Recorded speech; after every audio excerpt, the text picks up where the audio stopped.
It could be another late night at the state capitol in Austin with debate over abortion restrictions. The proposal that failed in the last special session is now being debated by State Senate committee. Fox 4's Brandon Todd is in Austin right now. All right, Brandon, we've heard politicians on both sides tell their people to show up. Have they?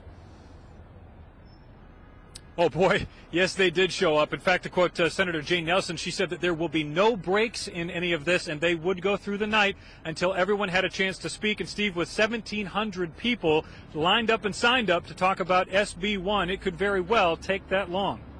Inside the Capitol, the abortion debate is in high gear once again. Pro-choice and pro-life groups from North Texas were here at daybreak, lining up to speak to lawmakers about proposed anti-abortion legislation, Senate Bill 1. Mr. and Mrs. Diot came from Southlake to speak in support of SB 1. I have only one point, and that is that it's a child. I'd be pro-choice if it wasn't for that one issue, but I believe it's a life. I believe it has value. SB 1 would strictly regulate abortion clinics and doctors who perform the procedure. The proposed bill would also prohibit abortions after 20 weeks.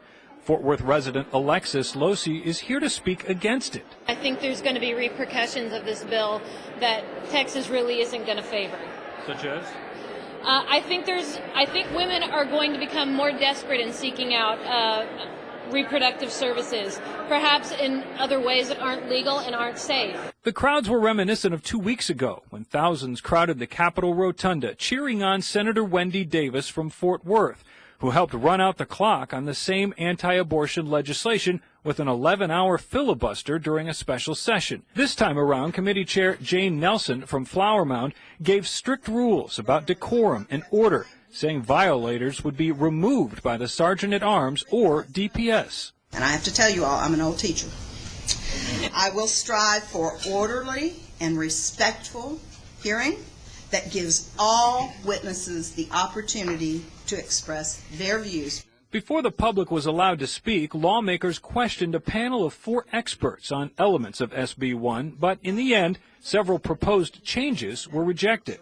Finally, just after 12:30, the public, one by one, each with only 2 minutes to speak, addressed the committee. And I think it's a really problematic pathway to go just in that direction, not to mention all of the other problems with the bill. It just doesn't solve any health crisis. What does abortion do? It kills an innocent child. So the question is really, when is it okay to kill an innocent child? Now, one of the sticking points in all of this, of course, was the line in that bill that says that there is substantial medical evidence that a 20-week-old unborn baby feels pain. Well, Paula Zeffirelli, Senator Zeffirelli, had asked several of the lawmakers and several of the experts on that panel, Steve, whether they could produce that substantial medical evidence, and no one could. And she questioned a lot of people. That particular issue and a few others took a long time to discuss. So where they were supposed to start public comment at about 11 o'clock, they actually started at about 12:30. So, Steve, who knows how long this will go tonight? Yeah, this will be an intense few days. We know that, Brandon. Thank you very much for live from Austin. We'll see how late it goes tonight.